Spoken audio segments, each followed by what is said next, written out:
Sementara Menko Polhukam Mahfud MD mengatakan penahanan Panji Gumilang menunggu hasil pemeriksaan polisi. Menko Polhukam Mahfud MD akan segera berkoordinasi dengan kementerian terkait dan Gubernur Jawa Barat terkait keberlanjutan pendidikan santri Ponpes Al Zaitun.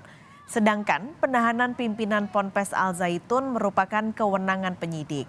Dan hal itu akan ditetapkan penyidik 1 kali 24 jam setelah pemeriksaan.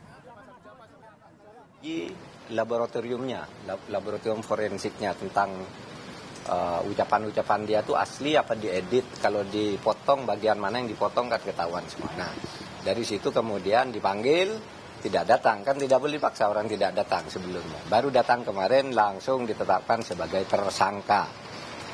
Apakah belum ditahan? Sampai jam ini belum.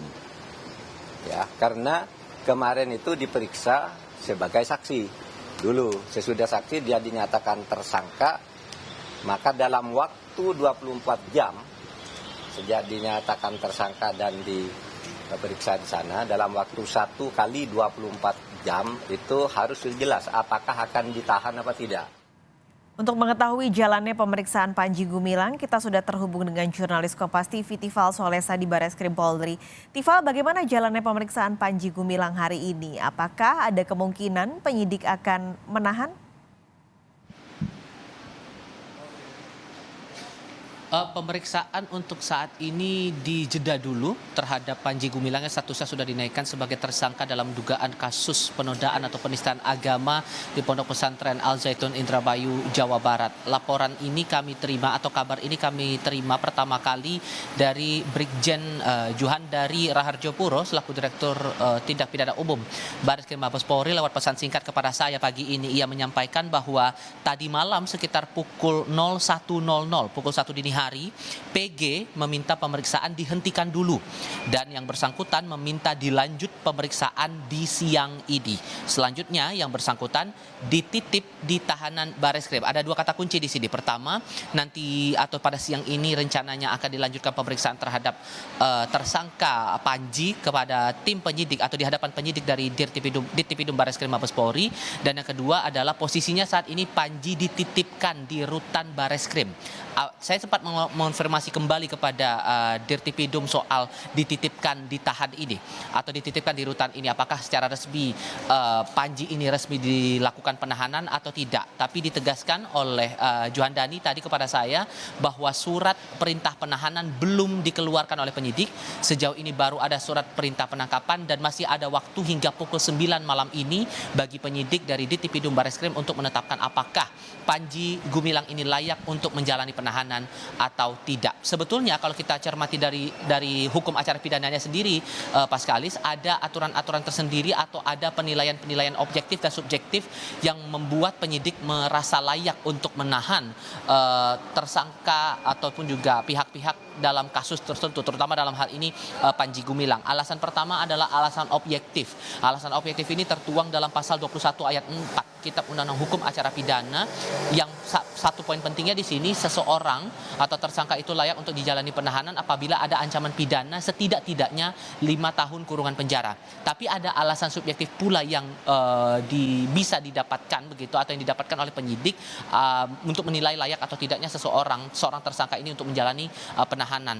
Ada mungkin dari pendapat ataupun juga pandangan penyidik bahwa ia bisa saja melarikan diri atau menghilangkan bukti dan lain sebagainya. Tapi sejauh ini yang kami pahami belum ada keterangan resmi dari otoritas kepolisian Panji ini ditetapkan untuk ditahan atau tidak.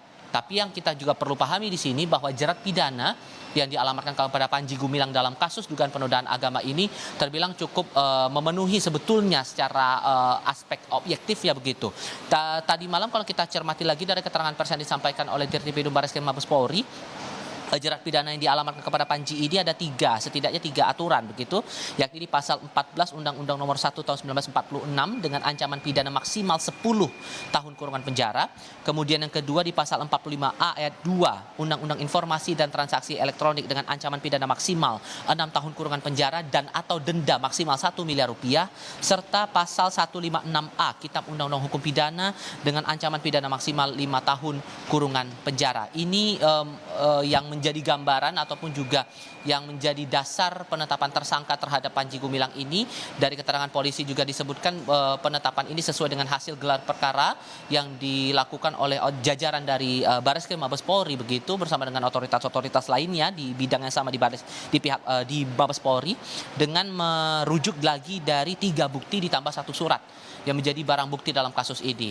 Diperkuat lagi dengan keterangan dari 40 saksi ditambah dengan 17 ahli dari beragam bidang, mulai dari ahli hukum pidana, ahli sosiologi, dan juga ahli agama. Bagaimana perkembangan berikutnya ini yang menarik untuk dicermati. Setidak-tidaknya yang kami pahami siang ini, walaupun tidak disebutkan spesifik jamnya begitu atau pukul berapa, dari pihak Bareskrim Mabes Polri, pihak ataupun juga Panji Gumilang selaku tersangka dalam kasus penodaan agama akan kembali diperiksa atau dilanjutkan pemeriksaannya di hadapan penyidik. Paskalis.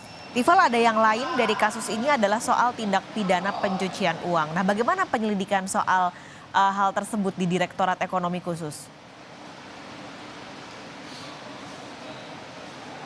Sejauh ini kami masih butuh konfirmasi lebih lanjut dari otoritas Direktorat Tindak Pidana Ekonomi Khusus Bareskrim Mabes Polri soal sejauh mana pendalaman atau pemeriksaan terhadap pihak-pihak saksi mungkin ataupun juga terhadap Panji Gumilang sendiri bisa jadi ya untuk kasus atau dugaan kasus pencucian uang.